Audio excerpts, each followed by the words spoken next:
The media and entertainment industries is I think, a sweet spot for Infortrend. So can I just ask how the coronavirus pandemic has impacted on this market?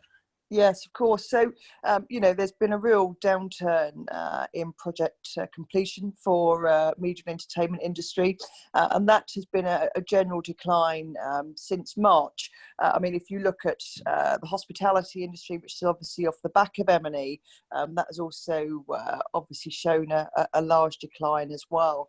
But interestingly, as we start now to see what's going on with the pandemic, we can see that people are actually, viewing more media and entertainment. We have a number of people in the industry who I won't name names, but people will know who they are, who are actually going through and looking at virtual events and virtual viewings, etc., for whether it be homes or houses or etc., that enable us to really look at the M&E industry and how it can assist. So it's a double-edged sword, really. We've seen a drop-off, but we're starting to see new projects coming forward through virtualization that we wouldn't have seen prior to the pandemic. But certainly, your standard M&E has dropped off, and we don't see that increasing back to pre-pandemic levels until Q2 or Q3 of 2021. And I'm just following up on that. Is that the same companies, if you like, who sort of experiencing a downturn of what we might call traditional M&E and therefore are hopping across to different ways of doing it, or are there a bunch of new companies that are seeing new opportunities, or is it? So you've got some entrepreneurial businesses who have seen a gap in the market. So some of these are new businesses, but 80% are typical M&E houses who, are household names and are looking at how they utilise the skill set that they have in very challenging times. And virtualisation is a way that we're seeing emerging substantially, especially in the last 4 to 6 weeks or so. Okay, and in terms of Infortrend, I mean, has that had an impact? Are you just happy to supply whatever storage these folks want? Has there been much of an impact in terms of your business in that sector? Yes, I mean, obviously within the M&E sector, we had a very, we came off a successful Q1, so we had quite a good pipeline, but we've had to respond to look at, a new pipeline, really. So a lot of the original projects that us and many others had for 2020 have been shelved because they were, old style or original style M&E. So we've had to respond by looking at slightly different markets within the industry, including gaming, which is one that we didn't really look at before, but that's increasing significantly. And our model needs to be agile. So as well as looking at M&E, we then started looking at other verticals where our products could be used. Okay, and I'm guessing that perhaps, I mean, clearly the healthcare sector has, been under an obvious amount of pressure over the past few months. Is that an area where you're seeing lots of new IT sort of usage and projects, and has Infortrend hopefully been able to get involved in that? Yeah, so historically, Infortrend have never really been involved in healthcare in Europe. We have in APAC and the US. So we looked as soon as the pandemic hit at could we possibly put our new CS system into the healthcare and public sector, and that's worked very well with us. So worked for us. So we are now on the NHS framework. We're also involved in the public sector framework. And this is specifically around high-end CS systems for such things such as radiology and for very sensitive data. Clients include MOD and others around that. So, but for us, we've looked at healthcare and public sector as a way for our business to prosper and grow during what is a very difficult period. And once again, we've had to educate the market around that, because historically we've been an M&E a manufacturer for over 25 years. So, you know, in effect, we've grown a whole new sector in the space of 2 to 3 months. But it's exciting for the business, and it doesn't mean that we move away from, you know, our original and our standing point of M&E, but it does mean that with higher end products coming out and systems which are able to help in difficult situations and give, you know, really great performance, it's worked well for us, and you know, that it will now be a big growth sector and a new division for Infortrend going forward, you know, 2021 and beyond. Okay, so that's a sort of silver lining to this, which is good. And I mean, are there, you mentioned, I think in your first answer, about some other industry sectors. Clearly, we just talked about the healthcare, where there's need for that. Are there any other sectors where you've experienced any sort of growth or projects that you perhaps wouldn't have come across? So we're looking at education as well. So obviously with a lot of universities and schools, but universities particularly, not going back to fully on campus for 2021, you know, the need for data storage has increased massively, and obviously that's something that we've been able to assist with. So, you know, it's very much these, we've had to look at the industries like many have done, and sectors that, you know, have been impacted, and many of these are, you know, education, health, and you know, that's something that we will continue to focus on.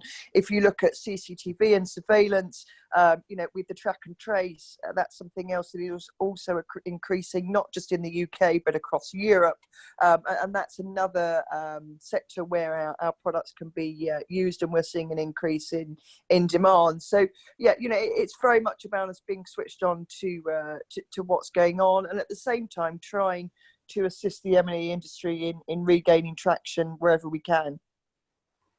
And looking perhaps a little bit further ahead, everyone's done to death the new normal expression, or the next normal.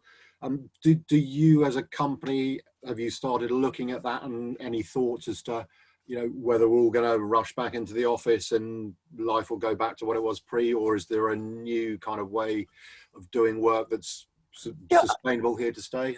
Yeah, I think that there will be a shift change. I think certainly for you know, tier two distributors, tier two manufacturers like ourselves, and tier two distributors as well. You know, we're going to look at a place where we're more flexible with our working.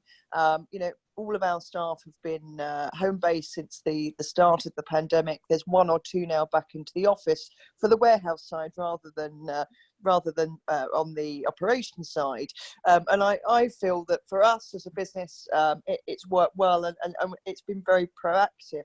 Now, whether that works for every business is different, and I think it depends on the model that you have. But you know, I think Zoom meetings and you know, interactions have become the norm, really. I'm not sure personally that you know, is a great substitute for always having a Zoom rather than a face-to-face meeting, but then perhaps that's because I'm old school. But you know, I think that you can still conduct business in a fully functional manner via Zoom and internet, and other platforms are available, of course. But yeah, I think it will change, and I think specifically for you know, salespeople, it may change certainly for the next 2 to 3 years, especially if we keep getting flare-ups, etc. So certainly for the next 12 months. But for us as a business, it's about being as flexible as we can be to adapt in times where, you know, they're quite uncertain. So, you know, the key for us as a business is adaptability and supporting our staff as much as we can. And in terms of those changes, I mean, do you think digital transformation's been sort of on most people's sort of roadmap, or they've been aware of it at least for a little while?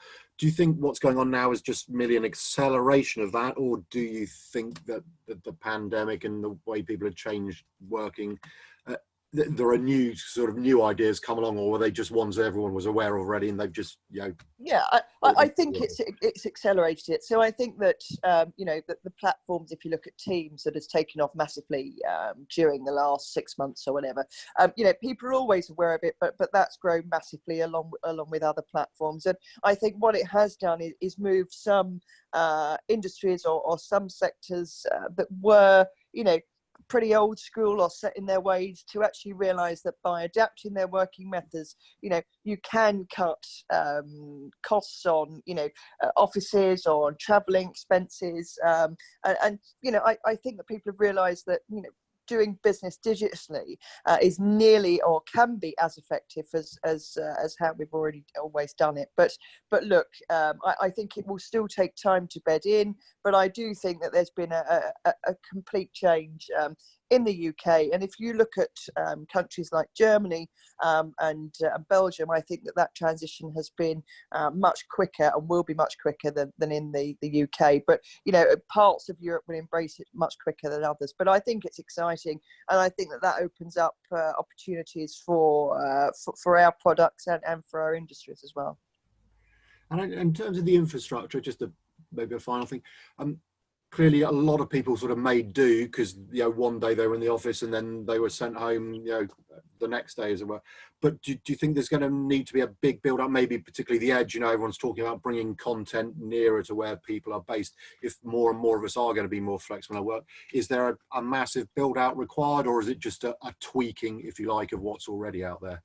I think to start with, it's a tweak, and then I think you grow that over the next 5 to 10 years. But I think there are lots of different opinions on that. But I think you tweak it and then you grow it as an expansion plan for strategically for 5 to 10 years. But I think from functionality, it just needs a tweak, really. Okay, we covered a fair amount. Are there any other sort of issues around this that are worth discussing, or have we covered most of the points?